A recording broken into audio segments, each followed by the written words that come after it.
Welcome to Math GPT. In this video, we'll learn how to balance a chemical reaction and determine its type. We'll be using the reaction of sodium phosphate and calcium hydroxide. First, let's write the unbalanced chemical reaction.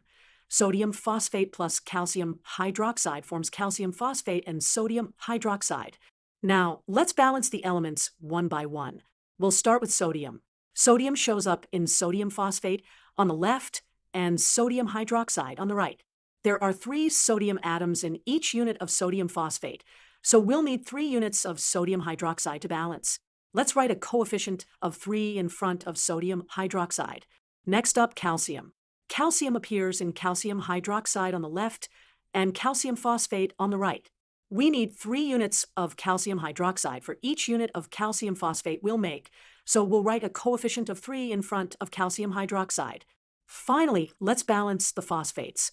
Phosphate exists on the left in sodium phosphate and on the right in calcium phosphate. Sodium phosphate contributes 1 phosphate, and calcium phosphate on the right needs 2 phosphates. So we'll write a coefficient of 2 in front of sodium phosphate. Now that our reaction is balanced, let's determine its type.